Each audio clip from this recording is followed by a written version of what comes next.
Hey everyone, welcome back to my class. कैसे हैं आप सभी? जैसे आपको पता ही है कि हमने अपना एनिमल क्लासिफिकेशन स्टार्ट कर दिया है। टेक्सोनॉमी हमारी कंप्लीट हो चुकी है और अब हम एनिमल क्लासिफिकेशन में एक एक करके फाइलम को कवर कर रहे हैं। जैसे हमने सबसे पहले प्रोटोजोआ कंप्लीट कर लिया है, पोरीफेरा कंप्लीट कर दिया है, निडेरिया कंप्लीट कर दिया है, टीनोफोर कंप्लीट कर दिया है और आज है प्लेटीहेल्मिन्थीज। और बहुत मोस्ट मोस्ट इम्पोर्टेंट है क्योंकि जो प्लेटीहेल्मिन्थीज एक ऐसा एनिमल है जहां से क्या होता है, कुछ ऑर्गन अब मतलब जहां से अब कुछ नई नई चीजें बननी शुरू हो रही हैं। आज तक तो सब क्या थे, प्रिमिटिव थे। प्रोटोजोआ तो कुछ भी नहीं था, उसमें तो बस वो प्रोटोप्लाज्मिक लेवल पे ही था। फिर थोड़ा थोड़ा करके वो सेल पे आए, फिर थोड़ा थोड़ा वो टिश्यूज पे आए। लेकिन अब जो प्लेटीहेल्मिन्थीज है वो कहाँ गया है, ऑर्गन लेवल पे आ गया है। भले ही अभी ऑर्गन सिस्टम उसका नहीं बना है, लेकिन उसके ऑर्गन बनने लग गए हैं धीरे धीरे। और बहुत नई चीजों को इसने अडेप्ट कर लिया है। कैसे क्या, आइए सब देखते हैं। जैसे है फाइलम प्लेटीहेल्मिन्थीज। ये प्लेटीहेल्मिन्थीज किसने दिया था? गेगनबर्ग ने दिया था 1859 में। किसने दिया था? गेगनबर्ग ने। तो मैंने ये हर फाइलम में इनके जो जिन्होंने इस नाम को दिया था वो भी बताए हैं, तो आप वो भी अपने दिमाग में लेते चलना, क्योंकि एग्जाम का कोई भरोसा नहीं है। कुछ भी वो एग्जाम में तो कुछ भी पूछ सकते हैं, तो आपको हर चीज अपने दिमाग में लेके चलनी है। ठीक है। अब प्लेटी हेलमिंथीज ये भी दो शब्दों से मिलकर बना है। क्या? प्लेटी।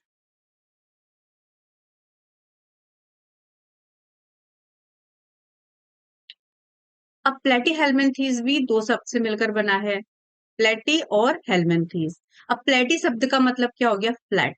फ्लैट मतलब बिल्कुल चौकटे। ठीक है। समझ लो इस तरीके के ये कीड़े होते हैं। जैसे आपने वो देखा इंच टेप या टेप। ठीक है।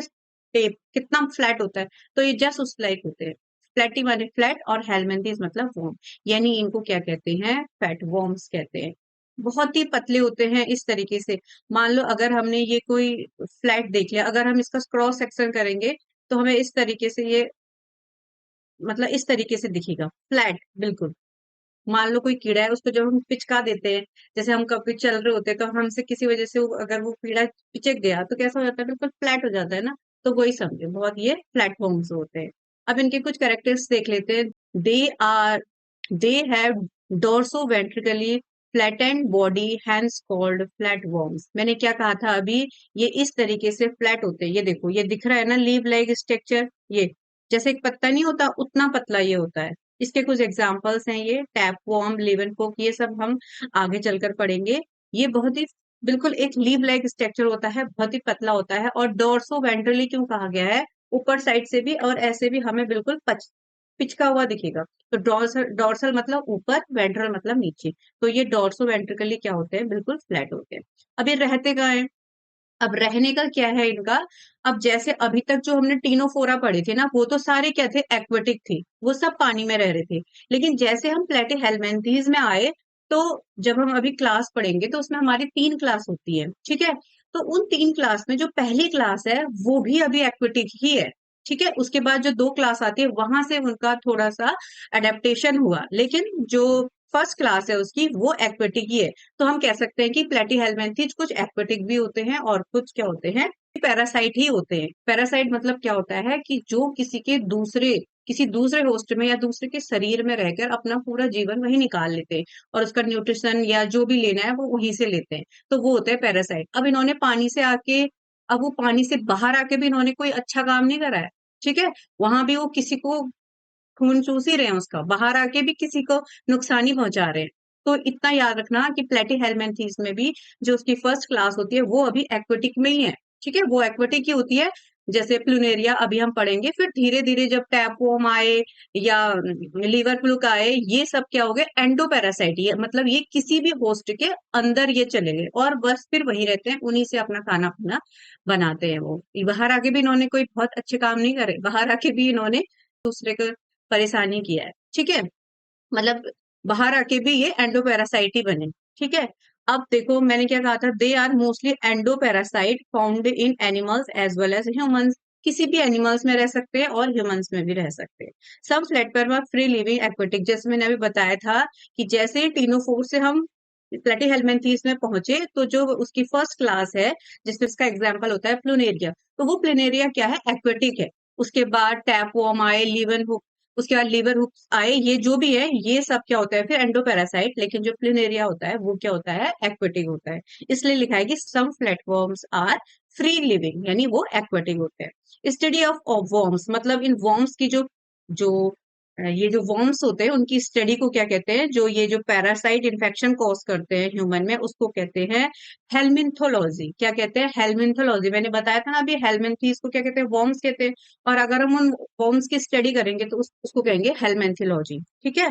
अब इसकी सिमेट्री की बात करें तो सिमेट्री इसकी कैसी होगी, बाइलेटरल सिमेट्री। बाइलेटरल मतलब सिमेट्री क्या होता है, अगर हम इसको एक जगह से डिवाइड कर दें तो इसके दो इक्वल पार्ट आराम से हो जाएंगे। अभी तक ये इस फाइलम का, ये जितने भी फाइलम अभी तक हमने पढ़ लिए हैं ये ही एक ऐसा पहला फाइलम है जहां पर बायोइलेक्ट्रिकल सिमेट्री आई थी। अभी तक क्या थी, रेडियल सिमेट्री आई थी, उसका कुछ पता नहीं था, उसको कहीं से भी हम कट कर सकते थे। लेकिन अब यहाँ पर क्या हो गया, सिमेट्री बायोलेटरल हो गई। अगर हम उसको बीचों बीच कट करते हैं तो हमें दो इक्वल पार्ट्स मिल जाएंगे। ठीक है। उसके बाद अगर हम इनकी बॉडी लेवल की बात करें कि इनका जो बॉडी ऑर्गेनाइजेशन है वो कैसा है, तो अब यहाँ पर हम पहुंच गए हैं ऑर्गन टाइप में। इसका मतलब यहाँ पर कुछ कुछ ऑर्गन, ऐसा तो नहीं कि फुली ऑर्गन सिस्टम बन गया है, लेकिन हाँ कुछ जो टीनोफोर्स तक हम पढ़े थे वहां पर तो टिश्यू लेवल था, लेकिन यहाँ पर अब ऑर्गन बनना शुरू हो गए। कुछ नई नई ऑर्गन भी हमें यहाँ पर सुनने को मिलेगी। अब इसमें जर्म लेयर कितनी होती है, जैसे अभी तक तो सारे डिप्लोब्लास्टिक थे, ठीक है, वहां पर मीजोडर्म नहीं बना था, मीजोग्लिया खाली एक जेरी लाइक स्ट्रक्चर था। लेकिन यहाँ पर क्या हो रहा है, ट्रिप्लोब्लास्टिक हो जा रहा है। किसमें, प्लेटीहेल्मिन्थीज में ट्रिप्लोब्लास्टिक होता है। ठीक है, जिसमें 3 जर्म लेयर बनती है, एक्टोडर्म, एंडोडर्म और एक जो जो मीजोगिलिया थी वो पूरी डेवलप होके मीजोडर्म बना लेती है। ठीक है। अब इनका लोकोमोशन कैसे होता है, लोकोमोशन कैसा होता है कि जो लोकोमोटरी ऑर्गन होते हैं वो तो नहीं होते, absent होते हैं, लेकिन उसमें कुछ अडहेसिव ऑर्गन होते हैं। अडहेसिव मतलब पता है, मतलब कहीं पर चिपकना, किसी भी चीज को जकड़े रहना, पकड़े रहना। अडहेसिव मतलब चिपक जाना। ठीक है, उसको चिपकाने, अपने आप को किसी चीज, जैसे एंडोपैरासाइट है वो इंटेस्टाइन में अपने आप को कैसे चिपकाए रहते होंगे, तो कुछ ना कुछ तो उनमें होगा ना जो वो जकड़े रह रहे हैं हमारे इंटेस्टाइन को, या जिसमें भी वो रह रहे हैं उसकी बॉडी को वो जकड़े रहेंगे ना, पकड़े रहेंगे। तो किसकी वजह से, या सकर्स होंगे, हुक्स होंगे। ठीक है, इनमें ये अडेप्टेशन हो गया है कि हुक्स आ गए हैं, सकर्स आ गए हैं, जिससे वो क्या करते हैं, जिस भी शरीर में रह रहे हैं उसको क्या करते हैं, बहुत अच्छे से अडेयर करे रखते हैं। ठीक है, जकड़े रहते हैं। अब इनकी बॉडी कैसी है देखो, on on the body wall a thick cuticle. जो इनकी बॉडी वॉल होती है ना उसमें एक थिक क्यूटिकल होती है, मोटी मोटी सी, जिसको टेग्यूमेंट कहते हैं। ये एक नया टर्म है, बहुत इंपॉर्टेंट है। टेग्यूमेंट कहाँ से स्टार्ट हुए, प्लेटीहेल्मिन्थीज से। अब ये टेग्यूमेंट्स होते क्या है देखो, ये टेग्यूमेंट्स होते हैं, एक थिक क्यूटिकल होती है जिसको टेग्यूमेंट्स कहते हैं। ये प्रोटेक्ट करते हैं इनको, इनको, इन पैरासाइट्स को, जो एंडोपैरासाइट्स है इनको क्या करते हैं, ये प्रोटेक्ट करते हैं। किससे, हार्मफुल डाइजेस्टिव एंजाइम्स में। जैसे मान लो हमारे शरीर में क्या है, कोई भी एक वॉर्म है, ठीक है, कोई भी टैप वॉर्म है, जो भी है। अब क्या कर रहा है, इसके अंदर जो वो जो ये क्यूटिकल है, यानी ये जो टेग्यूमेंट्स है, ठीक है, ये अब हम जब हमारे शरीर में, जब हम कुछ खा रहे हैं, हमारे शरीर में कोई भी चीज खाने के लिए डाइजेस्टिव एंजाइम्स रिलीज होते हैं ना, तो वैसे ही अब ये एक चीज हमारे अंदर भी तो है। अब इसको भी तो डाइजेस्ट करना है हमारी बॉडी ने, हमारी बॉडी का तो काम ही है जो भी चीज हम ले रहे हैं उसको डाइजेस्ट करना। अब हमारे शरीर में ये भी है ऑलरेडी, तो इसको भी डाइजेस्ट करने के लिए तो कोई डाइजेस्टिव एंजाइम रिलीज होंगे। उस जो वो डाइजेस्टिव एंजाइम है उससे इसको कोई खतरा ना हो, इसलिए इसको इतनी मोटी इसकी एक क्यूटिकल होती है जिसको टेग्यूमेंट कहते हैं। ये टेग्यूमेंट इसको प्रोटेक्शन करता है। ये डाइजेस्टिव जो भी है हमारे शरीर डाइजेस्टिव एंजाइम रिलीज करते हैं उससे इसको कोई फर्क नहीं पड़ता है। ठीक है, इसलिए वो वहां बने ही रहता है सालों साल। अब मस्कुलर सिस्टम भी इसमें आ जाते हैं। अब मस्कुलर सिस्टम देखो, इसमें मस्कुलर सिस्टम भी आ गया है। अब muscles are present in the body wall are mesodermal in origin. अब मीजोडर्म से क्या बना, एक मसल्स बन गई। ठीक है, एक मसल मतलब मसल्स बन गई, पूरा सिस्टम बन गया। बिलो द एपिडर्मिस, जो उसकी जो एपिडर्मिस होगी ना उसके नीचे ये मसल्स बनेंगी, जो लॉन्गिट्यूडनल होंगी, सर्कुलर होंगी, ऑब्लिक होंगी, और मसल्स आर प्रेजेंट। मतलब क्या होगी, एक एपिडर्मिस होगी जो लॉन्गिट्यूडनल और सर्कुलर होगी, और ऑब्लिकेट होगी, तिरछी भी हो सकती है, लॉन्गिएट भी हो सकती है, सर्कुलर भी हो सकती है। ये सारी मसल्स वहां पर प्रेजेंट होती है। सिलोम इसमें नहीं होता है, they are acoelomate, no true glucose, इसमें भी कोई ऐसी कैविटी नहीं होती है। अब देखो बॉडी स्ट्रक्चर क्या है, बॉडी स्ट्रक्चर मतलब अब इसमें क्या हो जा रहा है, जो सिफिलाइजेशन है वो स्टार्ट हो जा रहा है। सिफेलो मतलब यहाँ आपको हेड से लेना मतलब है। कहने का मतलब है कि इसमें डेफिनेट एक पोलरिटी आ जाती है हेड एंड टेल की। जैसे अभी तक हम तीनों फोरम में पढ़ रहे थे कि उसमें हमें कुछ पता नहीं चल रहा था कि कहाँ हेड है, कहाँ टेल है, क्या है, ऊपर नीचे सब हमें लगभग लगभग सेम लग रहा था। लेकिन इसमें क्या होता है, अब हमें पता लग जाता है कि ये हेड है, यानी एक एंटीरियर पार्ट है, ये पोस्टीरियर पार्ट है, तो ये सब हमें दिखने लग जाता है, जिसको कहते हैं सिविलाइजेशन। मतलब कि वहां पर हमें हेड टाइप का दिख रहा है, टेल टाइप की दिख रही है, तो एक स्ट्रक्चर दिख रहा है एंटीरियर पार्ट और पोस्टीरियर पार्ट का। अब ऐसा तो नहीं है कि हेड मतलब उसमें आंख, नाक, कान, मुंह, दांत सब होगा, ये मतलब नहीं है। मतलब ये है कि उसके हेड रीजन में सेंस ऑर्गन आ गए हैं। सेंस ऑर्गन मतलब किसी चीज को सेंस कर रहा है, जैसे हुक हो गए, सकर हो गए, तो ये सब इसके एंटीरियर पार्ट में ही होते हैं।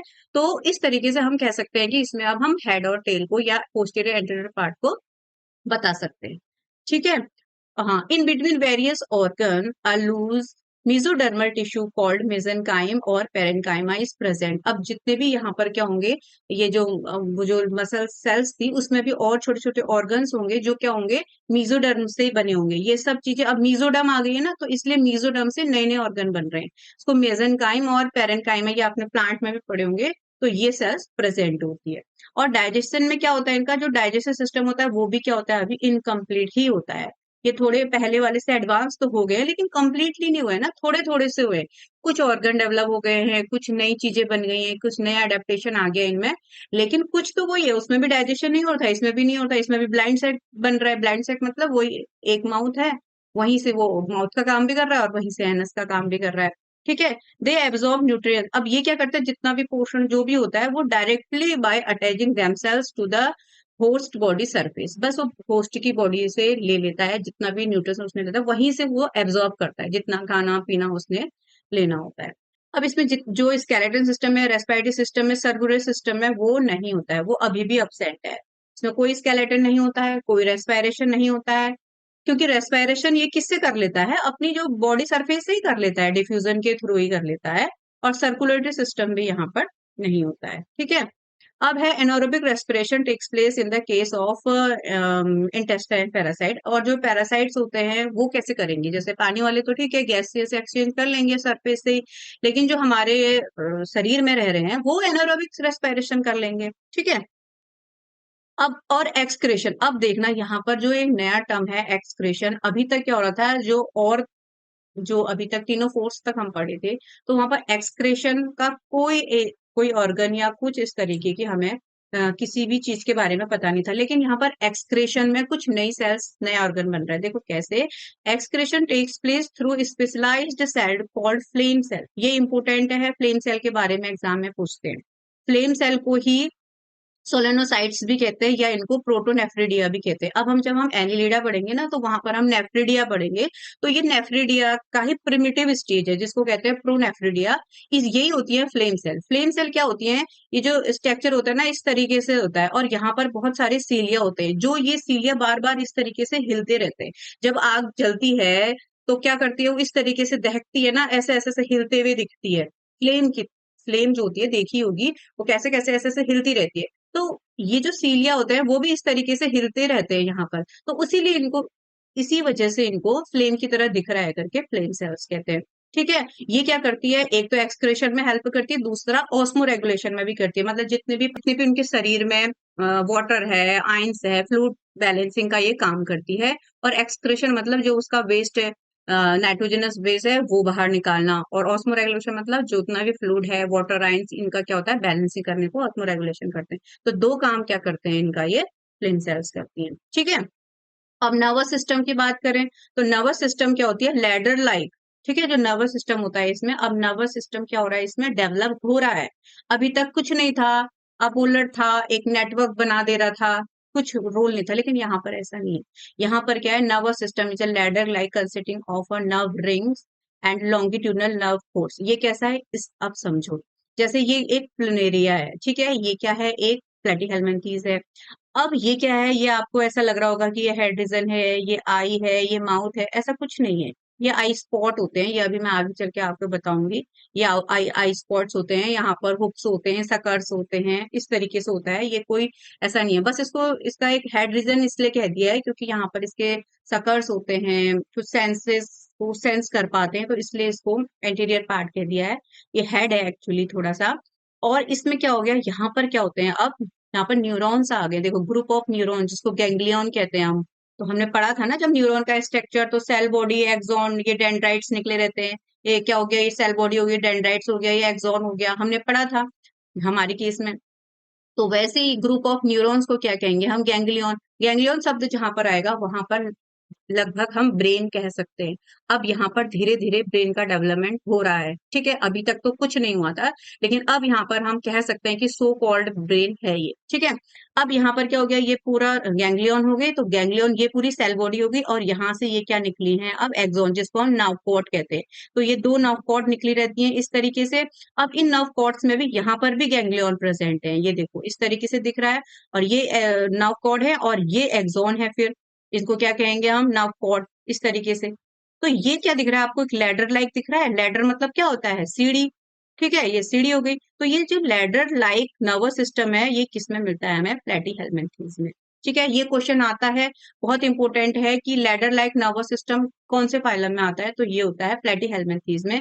क्योंकि यहाँ पर जो ये ग्रुप ऑफ न्यूरॉन्स का गैंग्लियन है, ये अपनी नर्व कॉर्ड बनाता है, और ये नर्व कॉर्ड ही आपस में इस तरीके से मिलकर क्या बनाती थी, एक लैडर की तरह दिखती है, ठीक है। अब नेक्स्ट है रिप्रोडक्शन। अब इनका रिप्रोडक्शन क्या होता है, ये बाइसेक्सुअल होते हैं, हर्माफ्रोडाइट आपको पता ही होगा, अभी तक भी वही हो रहे थे।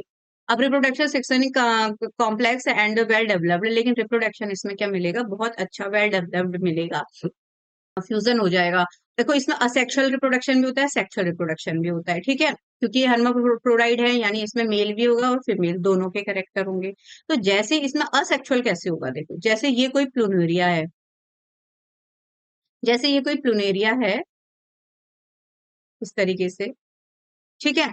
अब ये है, अब जैसे ही इसमें क्या होने लगता है, फ्यूजन होता है, तो ये इस तरीके से अंदर को चले जाता है ये, और ये यहां से करके दो पार्ट में बन जाता है। लेकिन इसका मतलब क्या हो गया, फिर यहां से एक बन गया और नीचे वाले से दूसरा बन गया। इसमें हाई रिजनरेशन पावर भी होती है, अभी बताऊंगी आगे। तो इससे दो बन जाते हैं, ये एक से दो बन जाते हैं, ठीक है। और जब असेक्सुअल रिप्रोडक्शन हो रहा होगा तो आपस में आपस में मेटिंग करते हैं, और इसमें सेक्सुअल रिप्रोडक्शन हो जाता है, ठीक है। अब फर्टिलाइजेशन क्या होगा, इंटरनल होगा, आपको पता ही है फर्टिलाइजेशन इंटरनल होगा, क्योंकि क्या हो गया, इनमें सेक्सुअल रिप्रोडक्शन भी हो रहा है। और बहुत इंपोर्टेंट पॉइंट है कि इसमें सेल्फ फर्टिलाइजेशन भी हो जाता है, अभी तक किसी में सेल्फ फर्टिलाइजेशन नहीं हो रहा था, इसमें सेल्फ फर्टिलाइजेशन भी हो जाता है, खुद ही इसमें फर्टिलाइजेशन हो जाता है। और डेवलपमेंट इनका वही लार्वल स्टेज होगी, तो इनडायरेक्ट स्टेज, तो इनडायरेक्ट हो गए क्योंकि इसमें लार्वल फॉर्म्स होती हैं, और जहां पर लार्वल फॉर्म होती है वहां पर मेटामॉर्फोसिस होती है, ठीक है। अब इसमें रीजनरेशन पावर बहुत इंपॉर्टेंट है। सम मेंबर, जैसे कुछ यही प्लेनेरिया जो मैंने बताया था, उसमें क्या होता है, रीजनरेशन कैपेसिटी होती है बहुत ज्यादा, बहुत ज्यादा। अगर आप उसको 10 टुकड़ों में भी काट देते हो तो वो 10 नए प्लेनेरिया बना देगा, ठीक है।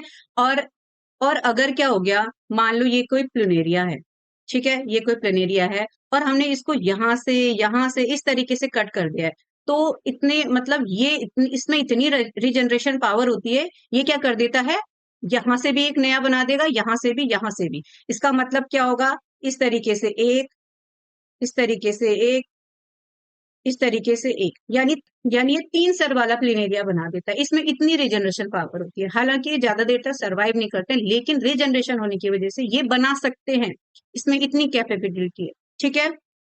और सेगमेंटेशन देखो, सेगमेंटेशन क्या होता है ना, जैसे हम आगे पढ़ेंगे, सेगमेंटेशन मतलब होता है जो लार्वल फॉर्म में भी सेगमेंटेड था, फिर बाद में भी सेगमेंट था, इंटरनली भी सेगमेंट था, तब हम इसको कहते हैं सेगमेंटेड है। लेकिन यहाँ पर सेगमेंटेड अप, लेकिन यहाँ पर जो सेगमेंट होते हैं ये अपसेंट होता है। जब हम टैपवॉर्म पढ़ेंगे तो उसमें हम देखेंगे कि पूरी बॉडी हमें सेगमेंटेड दिखती है, लेकिन वो सेगमेंटेड होती नहीं है, वो कैसी होती है, सूडो सेगमेंटेड प्रेजेंट, मतलब कि क्या होती है, झूठी कह सकते हो, खाली दिखती है। जैसे हम अगर सिस्टोडा क्लास पढ़ेंगे, लास्ट वाली 3 तरीके की क्लास मैंने बताई थी, और तो जो सिस्टोडा होती है उस क्लास में लीवर हुक्स आते हैं, उसमें सेगमेंट लाइक दिखता है हमें कि सेगमेंट्स हैं, लेकिन वो सेगमेंट्स होते नहीं है, ठीक है। अब हम क्लास पढ़ लेते हैं, ठीक है। अब इनकी क्लासिफिकेशन कह रहा है, कैसे किया है इनका क्लासिफिकेशन, बॉडी स्ट्रक्चर पे किया है। जो इनका बॉडी स्ट्रक्चर है उसके बेस पे कर रखा है, इसको 3 क्लास में सब डिवाइडेड कर दिया है। किस पे? फर्स्ट है टर्बेलेरिया, दूसरा है ट्रिमेटोडा, तीसरा है सिस्टोडा। ठीक है, ये 3 क्लास है, बहुत इंपॉर्टेंट है, इसको बिल्कुल याद करना है। टर्बेलेरिया, ट्रिमेटोडा, सिस्टोडा। ठीक है। अब जो टर्बेलिया होते हैं, जो मैंने कहा था, यहाँ तक कि ये वाले, ये जो 2 होते हैं, ये तो क्या होते हैं, फिर अडेप्टेशन कर लेते हैं अपना, एंडोपैरासाइट हो जाते हैं। लेकिन ये अभी तक भी जो टीनोफोर के बाद जो फर्स्ट प्लेटीहेल्मिन्थीज आए थे वो थे टर्बेलिया। ये अभी भी एक्वेटिक ही है, ठीक है। फ्रेश वाटर है, चाहे मेराइन है, लेकिन ये एक्वेटिक है। मोस्टली फ्रीडिंग में रहते हैं, कॉल्ड क्या कहते हैं, एडिवॉर्म्स भी कहते हैं इसको, ठीक है। एडिवॉर्म्स कहते हैं। और इनका एग्जाम्पल क्या है, प्लिनेरिया, जिसको डुगेसिया भी कहते हैं। ये 2 नाम है इसके, इंपोर्टेंट है, याद कर लेना, डुगेसिया कहो या प्लिनेरिया कहो, ठीक है। अब उसके बाद जब हम ट्रिमेटोडा में आते हैं, ट्रिमेटोडा में ये क्या होते हैं, ये एंडोपैरासाइट होते हैं। ये एंडोपैरासाइट होते हैं, बॉडी इनकी बहुत ही पतली होती है, लीव लाइक होती है, इनको फ्लक्स कहते हैं, ठीक है, बहुत ही पतली होती है। तो इसमें कुछ एग्जाम्पल्स हैं, जैसे फेसियोला, जो सिप लीवर होता है, जो सिप लीवर फ्लूक होता है, ये शिप में होता है, भेड़ में होता है। सिस्टोसोमा होता है, जो ब्लड फ्लग होता है, ब्लड में होता है। पैरागोनिमस होता है, जो लंग होता है, जो लंग में होता है। और ओपिस्थ्रोसिस होता है, वो ह्यूमन लिव होता है, जिसको चाइना लिवर फ्लूक भी कहते हैं। और जब पैरागोनियम होते हैं, ये मैन में और उसमें होता है, किसमें, मैन में और पिग में होता है। इनकी मैं कंप्लीट लाइफ साइकिल बताऊंगी, लेकिन कब, जब हम एक एक करके सारी लाइफ साइकिल पढ़ाएंगे।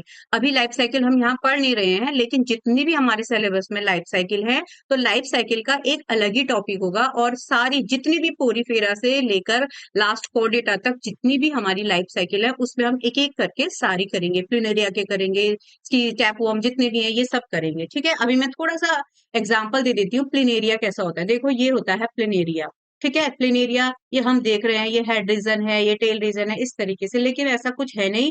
ये जो आंखें जैसी दिख रही है, ये आंखें नहीं, आई स्पॉट है। ये देख नहीं पाते हैं बिल्कुल, बस ये सेंस कर पाते हैं कि यहाँ पर डार्क हो रहा है, यहाँ पर लाइट हो रहा है, तो बस ये अंधेरा उजाला इस तरीके से कुछ सेंस कर पाते हैं बस। और ये इनकी पूरी एलिमेंट्री कैनाल है यहाँ पर। और इनका माउथ क्या होता है, ऊपर नहीं होता है, माउथ इनका यहाँ पर होता है, ये इस तरीके से। तो मैंने यहाँ पर दिखा रखा है, अगर इस कोप्लेनेरिया को हम थोड़ा सा ऐसे फोल्ड कर दें, ये जैसे दिख रहा है, इसको हल्का सा ऐसा फोल्ड कर दें, तो हमारा माउथ इस तरीके यहाँ पर दिखेगा, नीचे साइड ये, ठीक है। ये वाला तो दिखेगा नहीं, क्योंकि ये तो हमने, लेकिन ये अगर हम इसको थोड़ा सा ऐसे फोल्ड कर दें, तो हमें पीछे साइड क्या दिखेगा, एक माउथ दिखेगा। और ये इसकी एलिमेंट्री कैनाल है, जहां पर कोई एनस नहीं है, यहीं से एलिमेंट्री शुरू हो रही है, और यही इसका एनस भी है, ये इसका माउथ भी है, ठीक है। यहीं से खाएगा, यहीं से निकालेगा। एक्वेटिक होते हैं, कार्निवोरस होते हैं, कीड़े मकोड़े सब खा लेते हैं। इनमें रीजनरेशन पावर बहुत ज्यादा होती है, जो मैंने अभी बताया था। सेक्सुअल असेक्सुअल दोनों रिप्रोडक्शन, तो एडवांस नर्वस सिस्टम, जो मैंने अभी बताया था, लैडर लाइक इनका नर्वस सिस्टम होता है। अब जो हमारी दूसरी क्लास थी ट्रिमेटोडा, उसका एक एग्जाम्पल था कि सिप लिवर फ्लूक, जिसको फेशियोला कह रहे थे, वो कैसा होता है, देखो बिल्कुल पत्ती की तरह। अगर हम देखेंगे तो ऐसा लगेगा ये कोई लीफ है, ये कोई एनिमल नहीं है, ये कोई लीफ है। तो ये लीफ लाइफ एनिमल होते हैं। सकर इज फाउंड, अब इनमें यहाँ पर क्या हो जाते हैं, देखो सकर्स मिलने शुरू हो जाते हैं। सकर्स से क्या करेंगे, किसी भी चीज को पकड़े रहेंगे, हुक करे रहेंगे ना, तभी तो वो हमारे अंदर एंडो, तभी तो हमारे अंदर रह सकेंगे, हमारे इंटेस्टाइन को बिल्कुल पकड़े रखेंगे ना, ये जिसके भी अंदर है उसको पकड़े रहेंगे। तो इसमें क्या होते हैं, देखो 2 तरीके के सकर्स मिल रहे हैं। एक तो ये एंटीरियर सकर कहेंगे, जिसको माउथ पार्ट में मिलता है। वैसे तो इनका माउथ ऐसा कुछ होता नहीं है, लेकिन ये सकर्स के ही पास इनका एक माउथ है, और इसी में एक एंटीरियर सकर है, और उसी के नीचे एक, पीछे साइड से एक वेंट्रिकल सकर है। इसको हम असीता बुलम भी कह रहे हैं। इसकी वन ओपनिंग होती है, वही एक माउथ होता है, वहीं से एलिमेंट्री कैनाल होगी, वहीं से क्या हो जाएगा, माउथ हो जाएगा। और present in sheep liver, sheep के लिवर में रहती है। प्राइमरी होस्ट इसका शीप होता है, और सेकेंडरी होस्ट इसका स्नेल होता है। कैसे क्या, ये सब मैं आपको पूरी लाइफ साइकिल बताऊंगी, क्योंकि जब शीप होता है ना, उसके कहाँ होता है, ये लीवर में होता है। तो और लीवर में ये सेक्सुअल रिप्रोडक्शन करता है, और बहुत सारे क्या होते हैं, एग प्रोड्यूस, बहुत सारे एग रिलीज करता है। और जैसे ही एग रिलीज करेगा, तो फिर जब ये अपना एक्सक्रीटा आउट करेगा बाहर, तो उसके जो एक्सक्रीट में जो वेस्ट मटेरियल होगा, उसमें क्या होंगे, इसके एग्स होंगे, फिर वो लार्वल फॉर्म बनाएंगे, फिर क्या होगा, ये क्या होता है जहां पर ये वहीं पर डेवलप करते हैं जहां पर पानी होता है, क्योंकि ये पानी में बह जाते हैं, बाकी ये डिजनरेट हो जाते हैं। और जो पानी में बह के चले जाएंगे जितने भी लार्वा होंगे, उसके बाद वो किसी लीफ में लग जाते हैं, और उन लीफ फिर जो ये पत्तियों में लग जाते हैं पानी में जाके, और फिर पानी में होते हैं स्नेल्स, तो फिर स्नेल्स उसको खाते हैं, तो ये स्नेल के अंदर चल जाते हैं। इस तरीके से इनकी दो तरीके के प्राइमरी और सेकेंडरी पोस्ट होते हैं। ये सब हम कब पढ़ेंगे, जब लाइफ साइकिल पढ़ेंगे, ठीक है। उसके बाद नेक्स्ट हम देख लेते हैं जो लास्ट वाली वो थी, सिस्टोडा। यहाँ पर जब मैंने आपको दो तरीके बताए थे, यहाँ पर जगह नहीं थी तो मैं इसको अलग से बता देती हूँ सिस्टोडा को। अब सिस्टोडा क्या होता है, दे आर वो ये भी एंडोपैरासाइटिक होता है, इंटेस्टाइनल पैरासाइट होते हैं, ये हमारे इंटेस्टाइन में ही रहते हैं। बॉडी इज रिबन लाइक, बहुत ही पतली होती है, सेगमेंटेड होती है, और कॉल्ड टैपवॉर्म्स। ठीक है, इसको टैपवॉर्म कहते हैं, किसको, जो एंडोपैरासाइट होते हैं हमारे इंटेस्टाइन में रहते हैं। उसके कुछ एग्जाम्पल्स हैं, जैसे टीनिया सोलेनियम, ये होता है पोर्क टैपवॉर्म। पोर्क मतलब जो पिग, मतलब जो सुअर का मीट होता है, उस सुअर में मिलते हैं ये। और ये टीनिया सैगिनेटा, ये बीफ में होते हैं, जैसे काव, गाय, भैंस जो भी इसमें होते हैं। और एक होता है इकाइनोकोकस, ये डॉग का टैपवॉर्म होता है, डॉग के अंदर मिलते हैं। एक होता है हाइमिनोपेलिस, ये होता है स्मॉलेस्ट टैपवॉर्म, ये मैन के इंटेस्टाइन में मिलता है, बहुत छोटा सा होता है। ठीक है, और उसके बाद एक लास्ट हम पढ़ लेते हैं ये टैपवॉर्म के बारे में, टीनिया सोलिनम कैसा होता है, हल्का मैं आइडिया दे दे रही हूँ, लाइफ साइकिल बाद में पढ़ेंगे। एंडोपैरासाइट होता है, नो इसमें कोई इंटेस्टाइन नहीं, इसमें कोई इंटेस्टाइन ही नहीं होती है, कैसी भी इंटेस्टाइन नहीं होती है। क्यों? क्योंकि इनको इंटेस्टाइन की जरूरत ही क्या है, क्योंकि ये तो हमारे शरीर में, इनको तो पचाया बिल्कुल डाइजेस्टेड खाना मिल रहा है, बिल्कुल अच्छा सा हमारे शरीर से बिल्कुल डाइजेस्टेड, बिल्कुल न्यूट्रिशन जो होता है वो लेते हैं ये पूरा। तो इनको किसी भी एलिमेंट्री, इसको इनको किसी भी इंटेस्टाइन की जरूरत होती ही नहीं है, तो इनमें नो इंटेस्टाइन भी नहीं होता है। No mouth, no anus, no alimentary canal, न मुंह न एनस, क्योंकि इनको खाना ही नहीं है, ये तो बस एब्जॉर्ब करते जाते हैं हमारी बॉडी से, शक्कर से सक करते जाते हैं, ठीक है। और इनका food absorb on the skin surface of human, बस फूड ह्यूमन सरफेस से एब्जॉर्ब कर लेते हैं। रिमूव ऑफ सेगमेंट्स, जैसे अपोलाइसिस, ये मैं बाद में बताऊंगी कि ये क्या होता है। जो ये पूरा देखो, ये इसमें माउथ जैसा दिख रहा है, ये इसके सकर्स हैं, ये सकर्स हैं, यहाँ पर हुक होते हैं। और जो इसका आगे का ये वाला पार्ट होता है उसको रेस्टेलम कहते हैं। ये यहाँ से यहाँ को नेक कहते हैं, और इसका जितने सेगमेंटेड है, इनको सेगमेंट को प्रोग्लोडेट कहते हैं, मैंने लिखा भी होगा। न्यू ये तो न्यू सेगमेंट है, अभी बताऊंगी न्यू सेगमेंट क्या होता है। और जितने भी ये सब हैं, ये जो यहाँ पर से जो आगे साइड वाले होते हैं, ये थोड़े से इमेच्योर होते हैं, इमेच्योर, ये प्रोग्लोटेड। और जो बाद बाद के होते हैं वो मेच्योर हो जाते हैं, और मेच्योर होने के बाद अपना फर्टिलाइजेशन, ये भी हर्माफ्रोडाइट होते हैं, तो यहाँ पर ये क्या कर देते हैं, फर्टिलाइजेशन करते हैं। क्योंकि इनमें क्या होता है, किसी अब ये तो हमारे शरीर में एक ही मिलता है, क्योंकि ये क्या करता है, हमारे शरीर में रहता है और एक ही रहता है, ये दूसरे को आने भी नहीं देता है। तो ये क्या करेगा, दूसरा तो आ नहीं सकता, तो खुद ही सेल्फ फर्टिलाइजेशन करेगा और यहीं पर अपने एग वैग बनाएगा। और जैसे जैसे ये अपनी ये टेल वाले मतलब लास्ट रीजन में पहुंच जाएगा, तो फिर इसमें सेक्सुअल रिप्रोडक्शन हो जाता है। फिर धीरे धीरे जब ये बहुत मतलब मैच्योर हो जाते हैं, तो फिर इनमें जो सेक्स ऑर्गन होते हैं वो भी ये देखो सेक्स ऑर्गन डिजेनरेट हो जाते हैं। उसके बाद इसमें कोई काम नहीं होता है, बस इसमें बस अंडे ही अंडे होते हैं, इनके एग होते हैं। धीरे धीरे क्या होता है, ये अपने शरीर से हटा लेते हैं इनको। फिर यही एग क्या होते हैं, बाहर चले जाते हैं, हमारे जो एक्स्ट्रा जो हमारा जो वेस्ट मटेरियल होता है उसके थ्रू बाहर आ जाते हैं। फिर क्या होता है, फिर ये जो हमारा एक्सक्रीटा होता है वो कौन खाता है, फिर पिग खाता है। और फिर ये पिग के एलिमेंट्री कैनाल में चले जाते हैं, पिग के एलिमेंट्री कैनाल से ये एक पूरी एलिमेंट्री कैनाल को खोद खोद के उनके मसल्स में चले जाते हैं। और फिर जो भी ये पिग वाला वो खाता है, जिसको हाँ पोक कहते हैं, वो जो खाता है वो उसके शरीर में चले जाता है। ऐसी इसकी लाइफ साइकिल होती है। तो फिर ये क्या हो जाते हैं, यहाँ पर सेगमेंटेड, इसको स्टोरोलाइजेशन कहते हैं। ये सब चीजें मैं बाद में बताऊंगी। और प्राइमरी होस्ट इसका मैन होता है, सेकेंडरी होस्ट इसका पिग होता है। ठीक है, ये सब चीजें ध्यान में रखनी है। और अब हम प्लेटीहेल्मिन्थेस के बाद जो नेक्स्ट क्लास है वो पढ़ेंगे एस्के हेल्मिन्थेस। अब ठीक है, प्लेटीहेल्मिन्थेस, प्लेटी मतलब फ्लैट, एस्के हेल्मिन्थेस, एस्के मतलब यहाँ पर होगा अब राउंड, जितने भी राउंड बॉम्ब्स होंगे वो हम पढ़ेंगे। तो कैसी लगी क्लास? क्लास अच्छी लगी तो एक लाइक कर दीजिए, चैनल को सब्सक्राइब कर दीजिए, जो भी डाउट होते हैं कमेंट बॉक्स में कमेंट कीजिए। और हाँ, डिस्क्रिप्शन में मैं सारी डिस्क्रिप्शन में मैं सारे फाइलम को प्रोवाइड करवा दूंगी, जिसमें प्रोटोजोआ, पोरिफेरा, सिडेंट्रेटा, टिनोफोरा सारा कुछ होगा। आप उनको भी एक एक करके सब देख लेना, मैंने बहुत इजी वे में बताया है। और जिसने भी पीजीटी टीजीटी जो एलटी ग्रेड के फॉर्म भरे हैं या जो उसकी प्रिपरेशन कर रहे हैं, वो उसके लिए बहुत सारा हेल्पफुल है। और उसी के सिलेबस को लेते हुए मैं सब धीरे धीरे आगे बढ़ रही हूँ। तो ठीक है, मिलते हैं नई क्लास, नई फाइलम के साथ। Till then, bye.